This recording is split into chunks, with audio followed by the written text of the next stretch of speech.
The Lord, napakagandang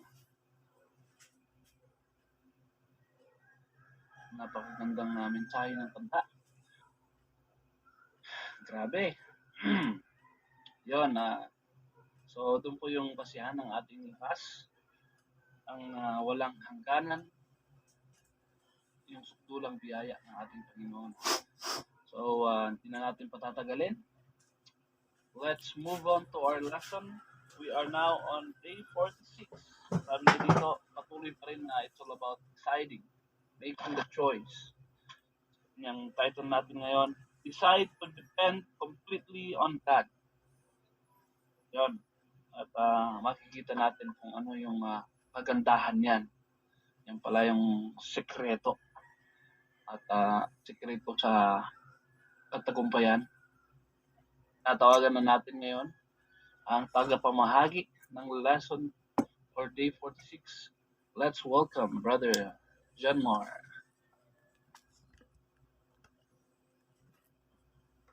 Alright, good morning kanya tayo amin. Good morning Kapsat.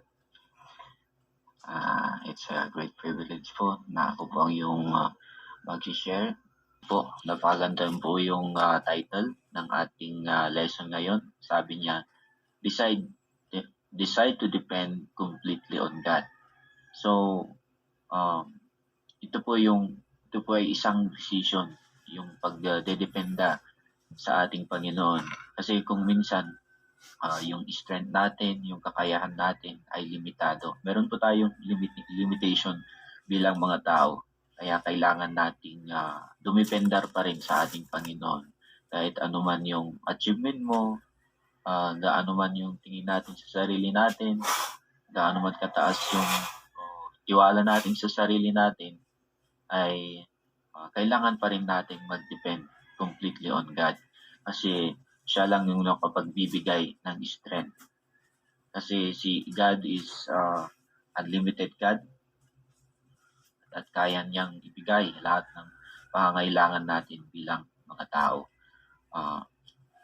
May isang example dito sa Bible. Yung example is yung paglabas ng mga Israelites doon sa Egypt. Okay, basahin po natin. Sabi niya dito, yung sa first paragraph, the people of Israel left Egypt in victory, resulting in great joy for all those who had spent their entire lives in slavery during 400 years of oppression. So ito po yung time na napalabas na yung mga Israelites. Lumabas na sila doon sa Egypt sa tulong ni Moses. Ginamit ni Lord si Moses para ilabas yung mga Israelites doon sa Egypt. And ang kaso ngayon, nung lumabas sila, ay pinapatay ulit ni Pharaoh. So, yun. Pharaoh was planning to completely destroy them. So, hindi niya hinayaan na sinend niya yung mga soldiers niya para patayin itong mga Israelites. Okay. Madali nilang mahabol yung mga Israelites kasi siyempre yung mga soldiers, naka-force sila, nakasakay sila sa mga chariots, ganyan. So yung mga days na walk or nalakad ng mga Israelites ay madali lang na mahahabol ng mga Egyptians na to. So ang kaso ngayon, ang sitwasyon ng Israelites sa panahong ito ay nandun sila sa gilid ng Red Sea. And hindi sila makakross kasi siyempre wala silang boat, malalim yung Red Sea. Pero ang nangyari dito ay ginamit ni Lord si Moses para hatiin yung Red Sea. And to cut the long story short, nakakross yung mga Israelites. So, ganun din po yung buhay natin kung minsan may mga circumstances na sa tingin natin ay wala nang pag-asa to. Parang punong-puno ka na ng problema, ng stress, na sa tingin natin wala na tayong strength, wala na tayong hope. Pero gaya sa buhay ng mga Israelites na to, nasa imposibleng sitwasyon, gumawa si Lord ng isang miracle. Gumawa si Lord ng way para makakross sila sa Red Sea na yon, at makakross sila safely. At ang nangyari, yung mga Egyptian na humahabol sa kanila ang nalunod sa Red Sea na yon. So sabi niya dito, and He wants to show you many more wonders still. So sa ating pong pananampalataya ay kung minsan hindi talaga natin may iwasan na magkakaroon ng troubles, magkakaroon ng problems. Pero sabi nga sa title natin, decide completely or decide to depend completely on God. So, wag po tayong mag-rely sa ating sitwasyon. Wag mo po nating tingnan yung sitwasyon natin. Bagkus mag-rely tayo sa kung ano ang kayang gawin ng ating Panginoon sa ating buhay. Kung gaano ka-powerful ang ating buhay, ang Panginoon sa ating buhay. Okay? Sabi niya dito, the Lord is your strength. Sabi niya sa Psalm 27:2. Basahin po natin doon sa Psalm 27:2. Sabi niya dito, when the wicked, even mine enemies and my foes, came upon me to eat my flesh, they stumbled and fell. Sa Tagalog, nang dumating sa akin ang mga manggagawa ng kasamaan upang kanin ang aking laman, ang aking mga kaaway ay aking mga kaalit, sila'y nangatisod at nangarapa. So, yan po yung nangyayari sa ating mga kaaway. Kung ang pag pinaghuhugutan natin ng lakas ay walang iba kundi ang ating Panginoon. Sabi niya dito, a new believer needs to learn to place all their strength in God as they will give them the impetus they need to help them finish the race successfully. So bilang baguhan o kahit hindi man tayo baguhan na mananampalataya, kahit na matagal ka na sa ministry, matagal ka nang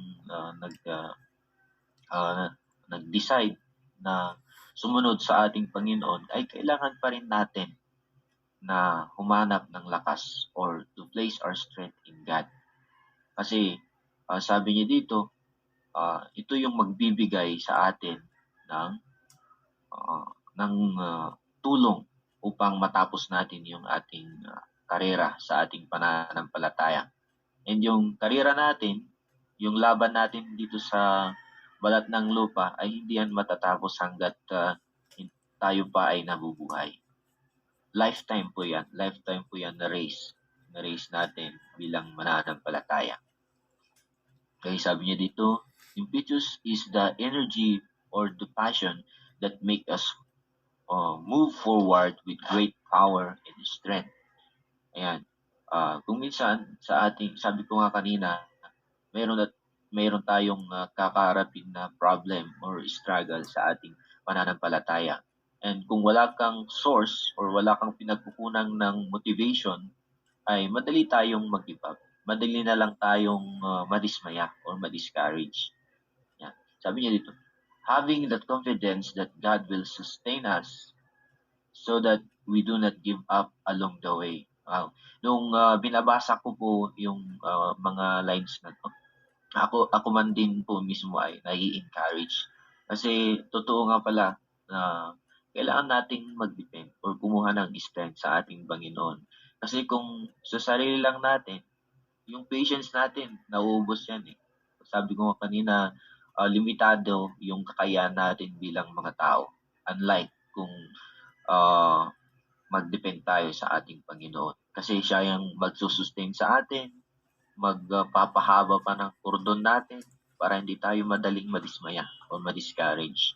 Expect natin sa buhay ng bilang isang Kristiyano ay palaging sinasabi na hindi po bed of roses yung buhay ng isang Kristiyano. Mas marami pa nga yung darating na struggles, na mga problems na ating kakaharapin. Pero ang maganda dyan, meron tayong pinagkukunan ng strength. Walang iba kundi ang ating Panginoon. Okay. May example dito sa mga athletes. Sabi niya, athletes position themselves in the starting blocks and focus on the goal, visualizing how they will cross the finish line. Kung ino-observe natin or pinapanood natin yung mga athletes kung sa mga competition, ganyan, sa SEA Games or sa Olympics, talagang nakafocus. Walang ibang focus yung mga athletes, kundi i-execute yung mga practice nila, yung mga pinagplanuhan nila, and para sa isang goal, which is to win the battle, to win the game. Yan. Focus on the goal, visualizing how they will cross the finish line, refusing to allow any negative thoughts. Yan. Ito yung nakapagpapahina minsan sa isang atleta. Siyempre, sa isang competition, nakikita mo yung mga kalaban mo. Nakikita mo kung sa tangkad, yan, may matangkad sa'yo, mas malakas sa'yo, sa tingin mo lang. Pero yun nga, sana nating i-allow yung mga negative thoughts na yun na makasira sa atin o makasira sa diskarte natin o sa mga sinasabi ng salita ng Panginoon sa atin. Ayun. Ganon din po sa buhay ng bawat isa bilang Kristiyano. Kung minsan, sa paningin natin, sa ating sitwasyon, talagang may kahirapan, may dumarating na parang mabibigat na problema. Pero sana gaya po natin or tularan po natin yung mga atleta na nakafocus sila sa goal. Ang tanong mga kapatid, ano po ba yung goal natin bilang isang Kristiyano? Sana po ay hindi lang po tayo nag-goal para sa ating sarili na mag-grow. Of course, napakaganda yun na i-goal natin na tayo po ay mag-grow spiritually. Mas marami pa yung kaalaman natin. Gaya yung ginagawa natin dito na every day, every morning, na nag-aaral ng salita ng Panginoon. It's napakalaking tulong kasi dito po tayo nag-grow. Pero sana po hindi lang po yun yung maging vision natin. But ma-visualize din po natin na bilang isang mga follower or isang follower ni Jesus Christ ay kailangan din nating humayo, magbahagi ng kanyang mga salita. Kasi tayo yung gagamitin niya para mabago ang mundong ito. Yan. Habang hindi pa naggugunaw ang mundo at mayroon po tayong part sa Great Commission. Sabi niya dito, yun, refusing to allow any negative thoughts. So, kung mayroon pong negative thoughts sa ating buhay, ayan, refuse po natin, wag po nating i-allow. Kasi ito yung magdi-drain sa strength natin, yung lakas mo. Pero kung nakafocus ka sa goal mo, nakafocus po tayo sa pagmamahal sa mga kaluluwa, pagmamahal sa ministry, pagmamahal sa family and friends na gusto mo ring mabago din yung buhay nila, hindi po tayo mawawalan ng strength. Palagi po tayong motivated na magsilbi sa ating Panginoon. In much the same way, active thoughts that in much the same way as we start a race, it is important that we do not allow thoughts of failure or focus on what used to be our weakness. Ito, maganda rin po na nung binabasa ko yung linyang to, I was reminded, nga pala na wag po nating i-allow yung failure. Naniniwala ko or sa bawat isa sa atin, meron pong failure nangyari sa ating buhay. Pero wag po tayong mag-stick sa ating failure. Kung nag-fail man tayo, bumangon tayo ulit, magpatuloy tayo ulit sa ating pananampalataya. Yun nga yung kagandahan sa pagiging Kristiyano, na pag nadaba ka, bumangon tayo. Kasi merong nagmo-motivate sa atin, merong nagbibigay ng strength sa atin. Walang iba kundi ang ating Panginoon. Okay, focus on what used to be our weakness. Pero yung mga weaknesses na yan, yung mga failure na yan, kung saan tayo nag-fail, ay wag po nating i-set aside. Kasi makakakuha po tayo ng lesson dyan. And maganda rin na nakikita natin yung weakness natin. Wag po nating ignore yung weakness natin. Maganda na na-acknowledge natin yung weakness natin. Kasi doon yung part na kailangan natin talaga na humingi ng kalakasan sa ating Panginoon. Okay? Next line, sabi niya dito, that everything is different now because we have the support of God and He will help us win the victory. Yung palaging pong skip doon sa encounter na wala na po tayong gagawin. Wala na po tayong gagawin sa victory na ginawa ng ating Panginoon. Ang kailangan lang po nating gawin is to continue the race. Tapusin yung race. Kasi wala nang sagabal. Wala nang maghinder sa ating victory. Kasi tinapos na ni Jesus Christ sa cross. Sabi niya dito, the people of Israel were able to sing for joy because they could see with their own eyes that God is helping them in this new stage of their lives. The Israelites had been living under oppression of their enemies, the Egyptians, but now the oppressors had been destroyed by divine power. So ito po yung time na hinabol ng mga Egyptians, yung Israelites. Ito po yung sinasabi natin kanina. So, sa ating buhay, sa ating buhay pananampalataya, ay meron din po yung time na mga ganito na sa tingin natin parang wala nang hope, o sa tingin natin ang laki-laki na ng problema natin. Pero gaya ng mga Israelites, God will help us sa time na hindi natin kaya. Or God is always helping us. Just the Egyptians had shown, sana yan. So, ang napakaganda dito, hindi lang po tayo tutulungan ni Lord para makakross or ma-overcome yung mga problems natin in life. Siya na po ang bahala din sa ating mga kaaway. Sabi niya dito, but now their oppressors had been destroyed by divine power. Yan. So, kasi limitado yung strength natin and God will do the rest. Ang importante lang or yung focus lang natin is to finish yung goal natin bilang isang mananampalataya. Okay? Sabi niya dito, the Lord gives you strength in your weakness. So, ito po yung napakaganda na makita natin yung weakness natin kasi yun yung time na magbibigay ng kalakasan ng ating Panginoon. There is a song that powerfully conveys this truth. Ito po yung isang kanta. Napakaganda po yung message niya na sabi niya dito, His strength is perfect. When our strength is gone, He'll carry us. When we can carry on, praise His power. The weak become strong. His strength is perfect. Ito po, pwede po nating i-search doon sa YouTube kung yung kantang to and pwede po nating i-meditate yung habang piniplay yung kantang to para makita natin yung kabuuan. Part lang po yung ng song, yung lines na to. Nandito po yung artist niya, si Jerry Sally and Steven Curtis Chapman. Okay, proceed po tayo sa ating sa next line or next paragraph. Sabi niya, in his first letter to the Corinthians, Paul wrote, it is sown in dishonor, it is raised in glory, it is sown in weakness, it is raised in power. 1 Corinthians 15:43.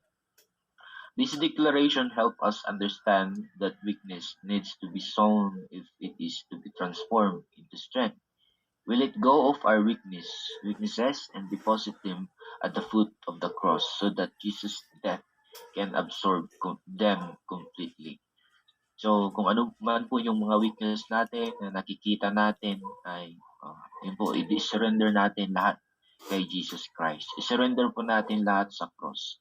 Kasi kung ano yung nangyari sa cross ay ganon din po yung mangyayari sa atin.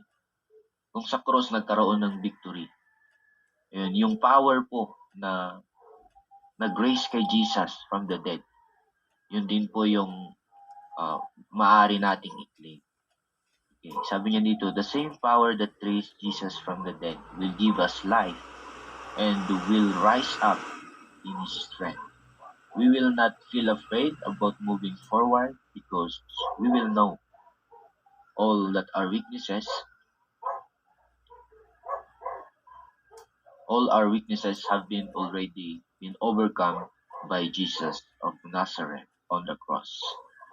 Referring to the heroes of faith, the writer of the Hebrews said that they quenched the power of fire, escaped the edge of the sword, from weakness were made strong, became mighty in war, but foreign armies to fly.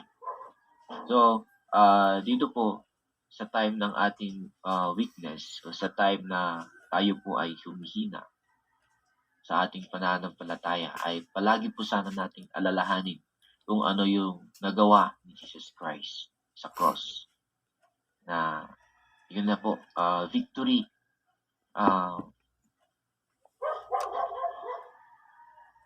The Lord is with you.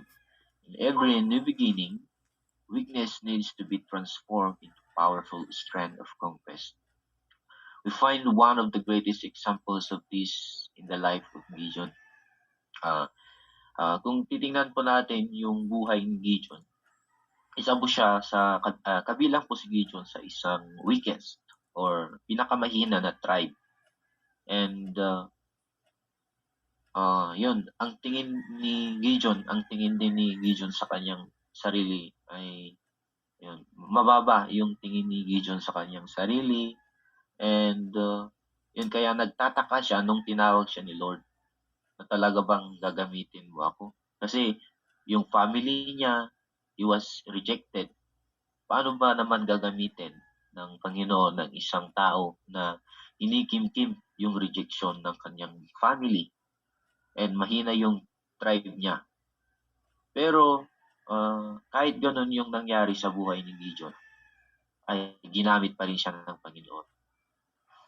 Nag-send si Lord ng angel na nagsabi kay Gideon na siya yung gagamitin niya.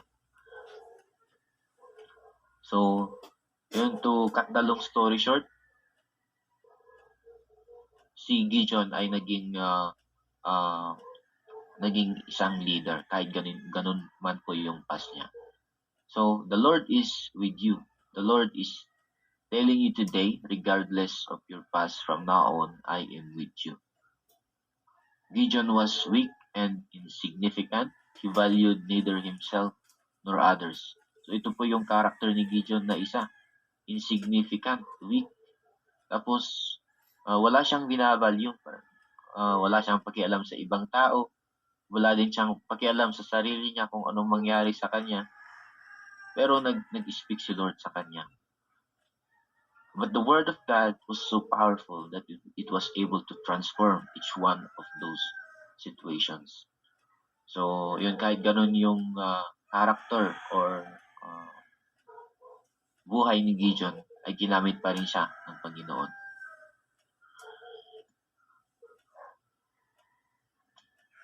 Okay, pwede po ba nating basahin yung Psalm 27? Kahit yung Psalm 27 verse 2 ulit. Sana po ito yung isang i-meditate natin sa time na tayo po ay namumblema or struggling. Sabi niya dito, when the wicked, even mine enemies and mine foes, came upon me to eat up my flesh, they stumbled and fell. Yan, na kahit dumating yung mga kaaway natin, ay matutumba sila. Sabi niya dito, ay sila ay nangatisod at nangarapa. So, wala na po tayong ipag-aalala or awanan iti pagbutngan tayo, awanan iti pagdanagan tayo. No amo tayo nga dani Apo Diyos, iti biyag iti tumunggal may isa. So, yun po. Ini-encourage ang bawat isa na kailangan talaga natin na mag-depend sa ating Panginoon. Okay. Sabi po natin dito, the Lord is the stronghold of my life, of whom shall I be, or of whom shall be afraid? Sino ngay nga ron iti pagdanagak no dani Apo Diyos iti biyag ko. When the wicked advance against me to devour me, it is my enemies and my foes who will stumble and fall. Though an army besiege me, my heart will not fear. Though war break out against me, even then I will be confident. One thing I ask from the Lord, this only do I seek, that I may dwell in the house of the Lord all the days of my life, to gaze on the beauty of the Lord and to seek Him in His temple. So ito pala yung makapagbibigay strength sa atin or makapagre-remind na meron po tayong Diyos, meron po tayong powerful na Panginoon. Ang kailangan nating gawin is to dwell in the house of the Lord all the days of our lives. Na palagi po sana yung pag-worship natin sa Kanya, pag-meditate natin sa Kanyang mga salita para maging malakas po tayo spiritually and all the areas of our life. And susunod po yung blessing and protection ng ating Panginoon. Remember the lesson. The success of my Christian life is based on my ability to daily depend on God. So, yung success or yung katagumpayan natin bilang isang mananampalataya ay nakadependa sa ating ability daily to depend on God. Yung ability natin or yung pagsusurrender natin sa ating Panginoon or yung kung saan tayo humuhugot ng lakas. Sa time na tayo ay nahihirapan, hindi lang po sa time na tayo ay nahihirapan, everyday sana tayo po ay nagde-depend, umahanap ng kalakasan sa ating Panginoon. Kasi nga, kahit na sa tingin natin, mataas yung pinag-aaralan natin, marami na tayong achievements, marami na tayong problema na pagdaanan. Kasi yung problema dito sa balat ng lupa, lifetime yan. And meron yung time na maaari tayong madismaya or madiscourage or matrouble kasi nasasagad na yung limitasyon natin bilang mga tao. Kaya kailangan pa rin nating mag-depend on God. Kasi siya lang ang makapagbibigay ng satisfaction ng ating soul, ng fulfillment sa ating buhay. So, dyan po tayo, nagtatapos sa ating lesson. So, it is a decision to depend completely on God. So, ako man din po ay ito po yung isang wino-workout ko na kailangan talaga nating mag-depend completely on God para hindi po tayo natutrouble or hindi po tayo antayo ngayon madis-distract kada iti situasyon iti biyag. Nora iti panag-Kristiyano, iti unag isimbahan ket adda iti conflict maminsan. Kamamot kidi nga kanayon. So nga each and every one of us ket mamatiak ngano agdipend tayo kini Apo Dios. Mayor no sumutlang iti goal iti tumunggal maysa. Mayor no sumutlang iti panunot iti tumunggal maysa. Tumunggal maysa. Ket ije tayo nga agmay maysa.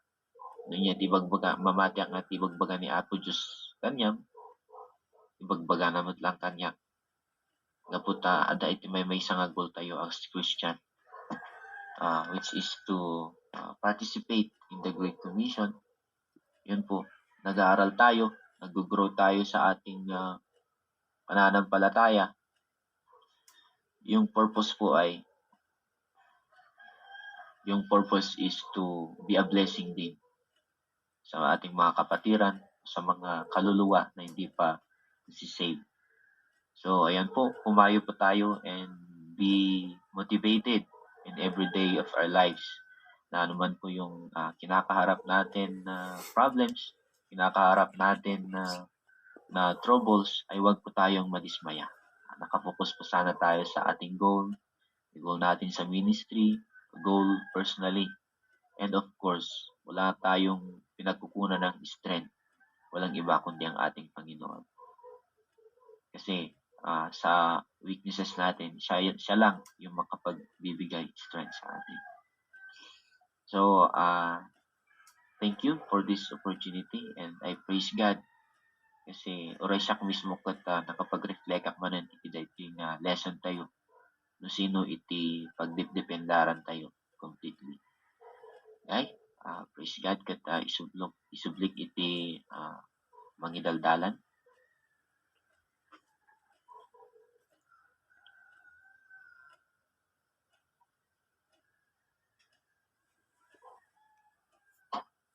Alright, thank you Brother John Mar sa pag-share nito. Napakaganda na talagang nagiging maliwanag kung saan ba talaga nakapundasyon ng ating success in our Christian life. Ang sabi niya dito is, it is based on my ability Kaya yung pagde-depend pala sa Diyos ay nade-develop na ability. It is based on our ability to depend on God daily. So, not every Christian is successful because not every Christian is depending on God. Not every Christian has the ability to depend on God daily. May nagde-depend sa Diyos, pero once a month lang. May nagde-depend sa Diyos, pero paminsan-minsan lang. At meron nang nagde-depend sa Diyos every day. At yun yung goal po natin. Tayong lahat na nandito, that we may learn and have the ability to depend on God, na talagang kitang-kita na natin kung gaano tayo ka-weak. Nag-i-start po doon when we see that we are so weak and cannot sustain even one day of our life. Doon po na dadagdagan yung dependence, yung kung gaano tayo nagre-rely sa Diyos. So kagaya ng sabi ni Paul sa 2 Corinthians 12:9 to 10, for when I am weak, when I am strong. Nakakapasal din talaga na na line, sabi niya. Pag ako'y mahina, ako'y malakas. Sa time na ako'y mahina, doon ako pinakamalakas. Yan. It starts when we see when we see that we cannot sustain our life and we cannot truly continue to become a Christian pag wala na tayo or wala ang tulong ng Diyos. Kaya salamat sa Diyos na pinapakita niya sa atin yon, that we are so afraid na to continue our life without Him. Kasi yun nga kung bakit ang mga tao nahihirapan mag-depend sa Diyos ay nakikita kayang-kaya naman. Kayang-kaya ko naman. Why would I depend sa Diyos kung kaya ko naman? So, salamat sa Diyos at pinakita sa atin ang ating kahinaan. Kaya tayo ngayon nandito to truly seek for His guidance, for His help, for His strength. Maganda lang na gusto kong balikan natin yung story ni na yan. Kasi nakikita din yung napakagandang character ni God, story ni Gideon sa Judges chapter 6. Ang sabi niya dyan sa Judges chapter 6, nung si Gideon po ay sobrang doubtful sa kung bakit at kung paano siya gagamitin ng Diyos. Ito yung reply ng Diyos sa kanya yung angel sa kanya sa verse 12. When the angel of the Lord appeared to Gideon, he said, "The Lord is with you, mighty warrior." Verse 11 yan. Yung nung sinasabi ni Gideon na, "Pardon me, Lord." Parang hindi ako masyadong makapaniwala dyan sa sinasabi mo kasi look at what have happened to us sa verse 13. Where are all His wonders that our ancestors told us about when they said, "Did not the Lord bring us up out of Egypt? But now the Lord has abandoned us and given us into the hands of the Midian." At ang reply ulit ng Diyos sa verse 14, ng angel sa verse 14, "Go in the strength you have and save Israel out of the Midian's hand. Am I not sending you?" I'm sorry, the Lord, it's the Lord that's speaking here. Ang sabi niya dyan, "Go in the strength you have and save Israel out of Midian's hand. Am I not sending you?" So sa verse 11, andun yung pag-encourage niya kay Gideon na sinabi niya, "The Lord is with you, mighty warrior." Take note na hindi pa nag-uumpisang umuoo o hindi pa talaga mag-confirm si Gideon na talagang ibibigay niya ang buhay niya in saving Israel. Kasi ang unang nakikita sa kanya, yung kaduwagan niya. Pero ang ganda ng encouragement ng Diyos sa kanya, nakikita na agad ng Diyos at pinaparealize din kay Gideon kung sino talaga siya. Yung tinatawag na kaagad siya na mighty warrior. Ito nga yung gusto ipagkita ng Diyos sa atin ngayon na it's not really about our strength. Gusto ng Diyos na maunawaan natin na God is with you. So siya na ang kikilos. Maunawaan natin na sabi niyan sa verse 14 na yon, "Am I not the one sending you?" Unawaan natin na pag ang Diyos ang nagsasabi, siya nang bahala. Diyos ang nagsasalita at nawa makita natin siya bilang isang Diyos.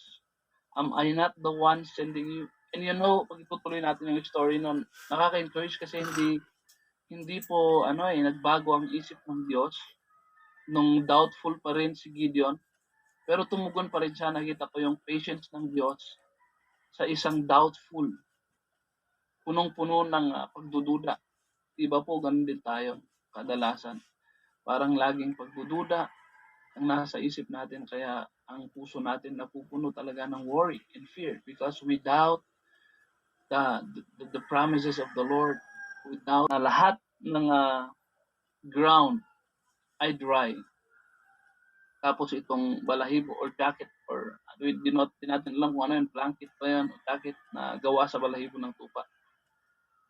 At there is dew doon sa fleece, pero lahat ng ground walang dew, kundi dry lahat. So nangyari nga yun, kinabukasan aba nakita niya, kinonfirm ni Lord that He is truly calling Gideon. Kasi basang-basa itong jacket, o sabihin natin jacket yun or blanket, made out of yung balahibo ng animal. But hindi pa rin naniniwala si Gideon. Sabi niya, to really confirm, sana bukas ng umaga, baliktad naman. Lahat ng ground basa, except this fleece. Yun ang pagdududa ni Gideon. At nangyari nga. So nakita ko doon yung, kasi may conversation sila mahaba, yung patience ng Diyos sa atin. At nakaka-encourage lang kasi nakaka-relate tayo doon sa dami nating kahinaan. Salamat na lang Lord. Na nakikita mo pag hindi ka na nagde-depend sa Diyos, walang kakayahan ang puso mo na talagang paglabanan kung ano man yung mga offense na dumarating sa buhay mo. Napakaliit na offense, sobrang offended ka na. Pero pag tayo nagde-depend sa Diyos, ay talagang andon Ramdam natin yung kalakasan ng puso natin, kalakasan ng isip natin. Napakalaking discouragement, pero may kalakasan ka pa rin magpatuloy. Yun po yung gusto natin na makuha, patuloy na win-work out natin. How to depend on God. The ability to depend on God. Kasi napakita na ng Diyos, He is so patient with us. Sa kabila lang tayo, parang ang titigas ng ulo natin. Ilan ka pa ba talaga buong-buo at buong puso magtitiwala sa Diyos? Ilan mo ba hindi na pagdudutahan ng Diyos? Ilan mo ba talaga ibibigay yung buong-buong pagtitiwala mo sa Diyos? Hindi lang ka ba titigil sa puro complain ka sa Diyos? Diba? Pero tayo, tinuturuan ng Diyos as we are depending on Him. Nire-refocus na ang mata natin sa future at good future na binigay niya sa bawat isa sa atin. Focus niya ang mata natin sa kakayahan niya at hindi sa kakayahan natin. Kaya tayo receive ng strength from heaven. The divine strength is what enabled the people of Israel na sila napagtagumpayan ng mga kalaban. That divine strength that worked in the Old Testament, 1,000 and how many thousands of years na dumaan, ganun pa rin hanggang ngayon. That divine strength is available sa atin. So, doon po tayo mag-rely. Let's believe that. Totoo yun, na merong divine strength available to each and every one of us. That's the strength of the Lord that He truly wants to give. Gusto talaga niyang ibigay sa bawat isa sa atin. But He can only give it to those who are depending on Him. Yung mga nagsasabing, hindi ko na kaya, Lord. Kailangan ko ng tulong mo. I cannot do this without you. Ako, talagang malulugmok ako, matatalo ako, madadapa ako, mahuhulog ako, mamamatay ako. Spiritually, mamamatay ka talaga without the help of the Lord. Mamamatay talaga tayo. I cannot go on a day, even a single day without you. A day na nagiging successful na yung buhay mo, you are glorifying God. Without the help of God, pwede kang mamuhay, pero ang tawag natin doon, it's not living. It's just merely existing. A life being lived without the help of the Lord is just a mere existence. It is not being meaningful. It cannot be meaningful. Pwedeng sa definition siguro ng tao, pwedeng meaningful, but it's not in the sight of the Lord. So, praise God for that. Sa napakagandang lesson natin and the examples in the Bible na nakikita natin upang tayo mas pa talagang nai-encourage, na-motivate. Ang goal kasi ng lesson natin yung sinasabi na nawa andun yung impetus or the momentum. Nawa magkaroon tayo ng the consistency. Magkaroon tayo ng momentum talaga na magpatuloy. Kasi sometimes, yes, a Christian can have that passion. Pero, but itong kapatid kong to, very passionate to last week. Pero ngayon, parang ang hirap mo nang hilahin sa ministry. Ang hirap mo nang hilahin sa mga gawain sa Lord. Na nakikita mo mismong sarili, parang hindi na talaga mahila rin sa pag-worship. Pero ang goal po ng Diyos is makita na tayo nagpapatuloy na meron dun yung momentum. Nawa, yun yung napibuild sa bawat isa sa atin at magpapatuloy tayo na andun yung kalakasan. Nangyayari talaga yan sa buhay ng isang Kristiyano. May mga time na biglang tayo manghihina na lang. And so I really believe ng mga kapatiran dito, na-build yung momentum natin dito sa pag-join. And then, i-maintain mo, basta mag-join ka lang. Ang nasa isip mo, I cannot go on a day without receiving a word from the Lord, without having this fellowship, without worshiping the Lord first, without giving my time to the Lord.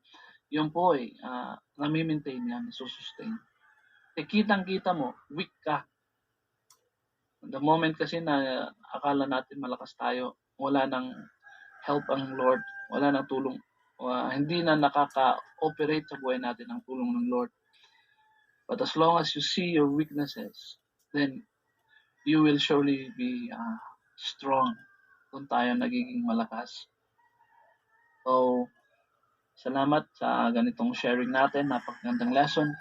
We also encourage yung iba pa na mag-share din. What are our insight, or experience, or testimonies about this lesson? Deciding to depend completely on God. Meron po ba mga kapatid? By the way, welcome po kung merong first timer na nag-join sa atin dito sa ating Zoom Morning Corporate Devotion. Welcome po. Salamat po sa pag-join. Anyone else who would like to share?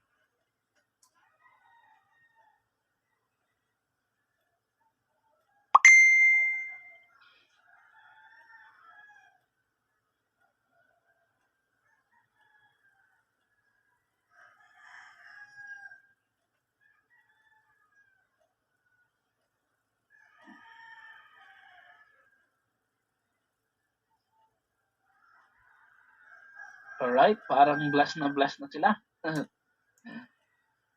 Praise God. Dito mas na-motivate because completely depend on God. Ko nakita na at least nagwo-work ang Diyos kung talagang yung you really see clearly how weak you are. And nagbibigay sa akin ng greater encouragement na yes, I have to wake up. Even to wake up. Ako, yung parang nakikita mo, this is not even enough.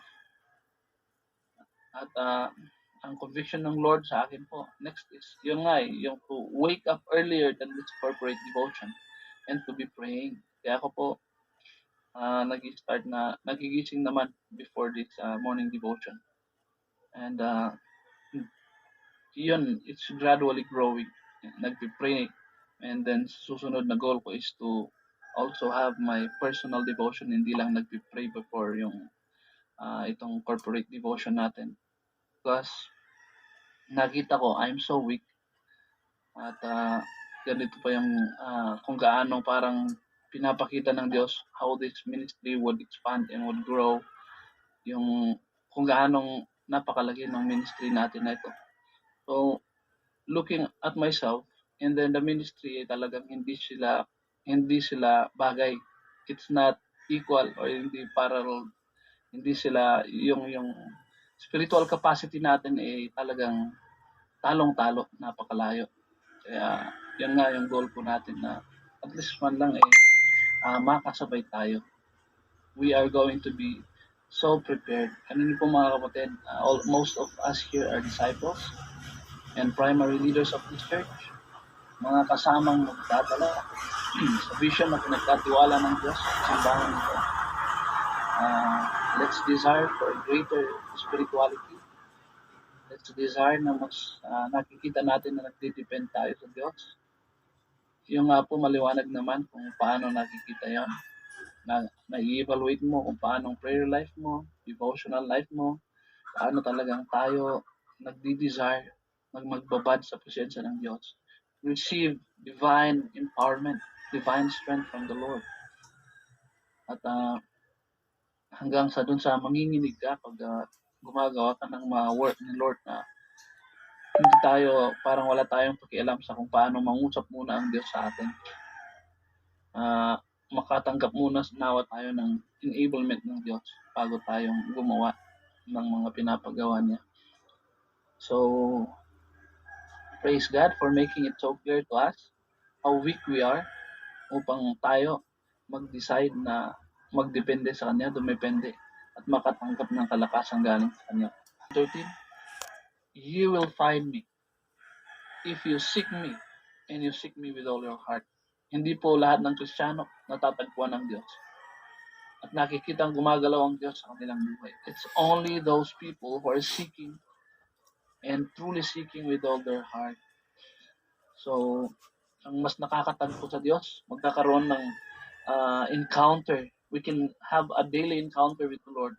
Yung pinaka may pusong, may pinaka desire, may pusong pinaka nagdi-desire talaga na makatagpo ang Diyos. Hindi lang natin nakakatagpo ang Diyos sa encounter. Hindi lang natin na-encounter ang Diyos doon sa encounter, but we can encounter His love, His power, His strength, His grace every day, depending on how we are depending on God. And depending on how we are completely, the magnitude, the level of our dependence, and the frequency of our dependence. Doon po, nakadepende yon.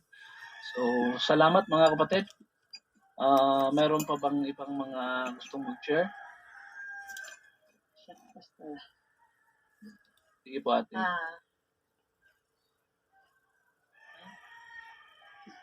Hello. Sige po. Sige po nanay, kayo po muna. Sino bang Okay, sika ka na yung muna mama. Kasi pag si Ate Fels.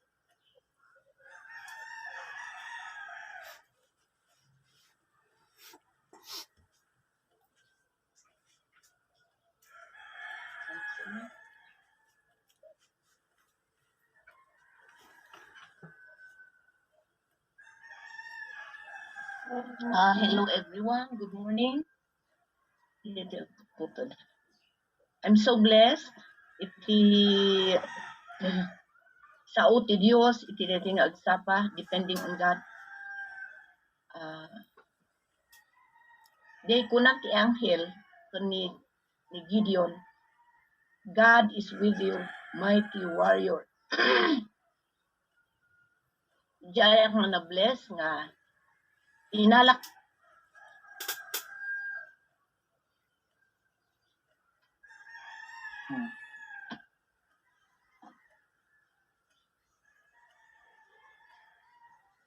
Hello.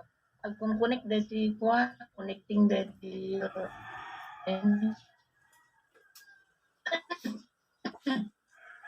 hello.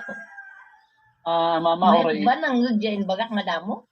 Wan nang nga oray yo kung samot tintam mo tanday tansay nakapsot di signal yo. Yo po din nakamo.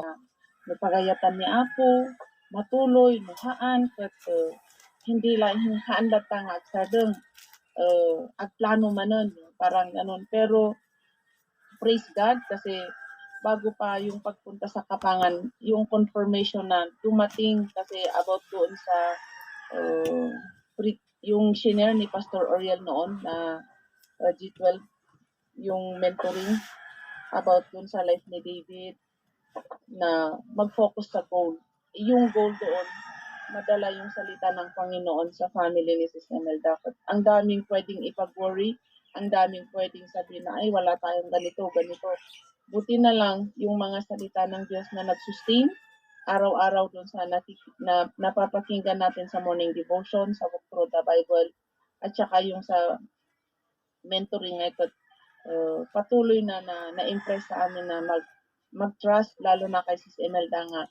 Hindi nga siya nag-give up na kung ano-anong tinetext ng ate niya na parang hindi pwede.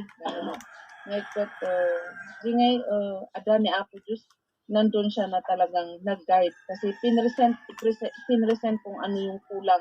Hindi naman nagkulang ang Panginoon na nag-provide doon sa finances, sa mga kasama, sa mga sasakyan, sa mga tao na nadatnan doon, and even yung mga kailangan na lahat-lahat na provide, hindi nagkulang ang Panginoon. Bali, kami pa ngayong nag-worry, tama ba ito, kulang yata to. Pero nung nagpunta kami doon, sobra yung mga pin-provide ng Panginoon. So, yun pala na kung meron pala tayong goal, nandyan yung kaaway who will hinder, who will discourage. Pero sabi ng lesson natin, do not entertain negative. Kaya nang sinabi ni Brother John na kanina na huwag mag-entertain ng mga negative. Kasi the victory ay nauna na ang Panginoon. Tayo lang yung magpo-cross. Tayo lang iti talaga nga agpursigi nga ag-cross is Jordan River. Ngayon doon makakarating tayo doon sa goal na sa victory na hinanda para sa atin. So, pasasalamat namin sa Panginoon unang-una at saka sa mga kasama kasi God provide talaga niya. And ngayon, may mga nagkukumit pa na magsusupport pag bumalik ang team sa Kapangan. Yon. So, patuloy nating ipag-pray na yung church ay talagang adangay nga mabangon ijay nga kahit agrugi iti kawayan lang. Kasi yun yung mga available na gamit pa sa Kapangan. Mga kawayan. Yan. So, nai-excite na yung iba.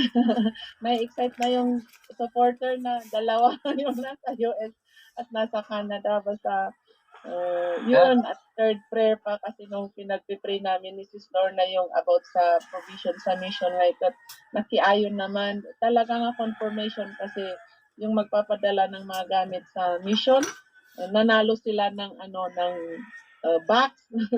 Binayaran na ni Lord. So sabi niya, ay, mapapadala na yung mission box that is paid by the Lord. Tsaka yung isang batch din namin, si Pastor Alvin, sabi niya, sige, kung pupunta kayo doon, sasabihan nyo lang kami para alam namin kung ano yung maitutulong. So, yung mga discouragements na yun, yung mga discouragement nung una, puti na lang nauna si Lord na nag-remind na meron mang Gulayat, meron mang Saul, meron man yung anong pangalan ng kuya ni David. God is still moving. At saka ngayon, may confirmation din na huwag kaming mangamba, huwag tayong mangamba kasi God is a God who provides. So, naimba-imbag niya po Diyos, but madaya-dayaw iso na itidayaw kon gloria, but kukwa na lang.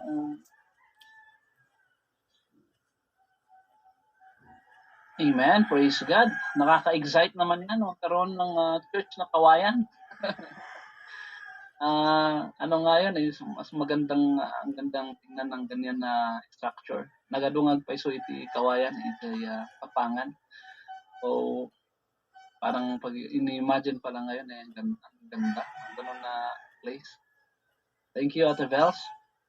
Sino pa po yung mga gustong mag-share?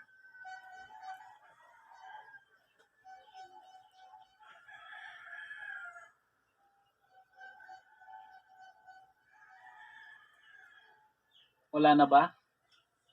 Kung wala na po, dadako po tayo sa ating pag-pray.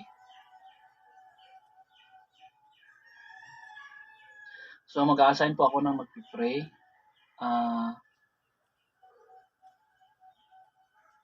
Si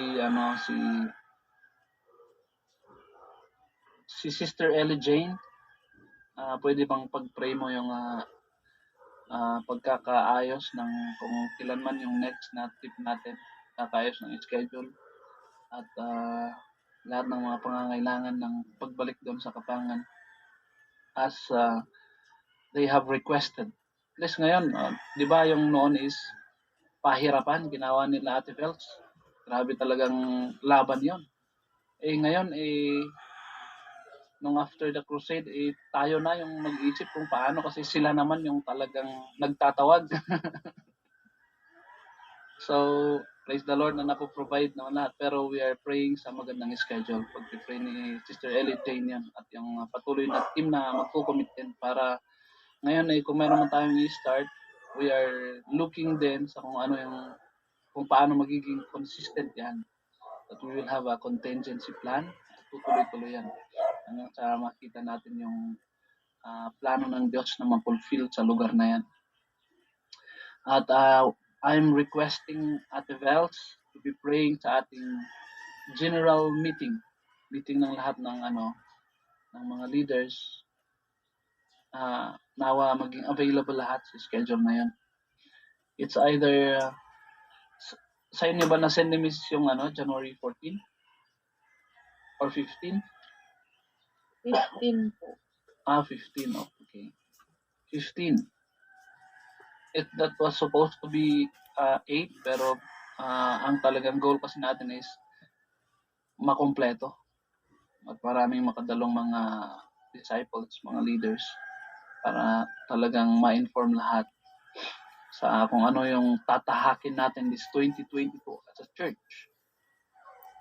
Ano yung mga programs natin, ano yung mga goals natin. Pag-uusapan natin yan. Pag-pray po yon. At ano pa ba yung concerns natin? Okay, yung mga dating pinag-pray natin, ang mag-pray doon si Sister Denya. Pag-pray niya yung mga frontliners and the government. Yan, Sister Denya. Yung mga cell group ng lahat ng mga mens, mamayang hapon, can we request Brother Raymond to pray for cell groups? Sige po, Pastor. Okay po. So,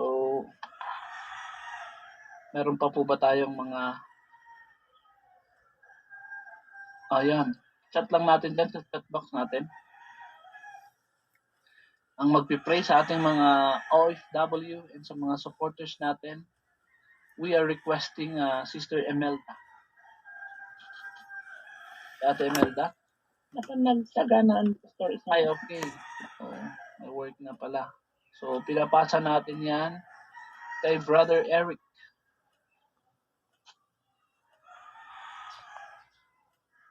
Diyan ba si Brother Eric?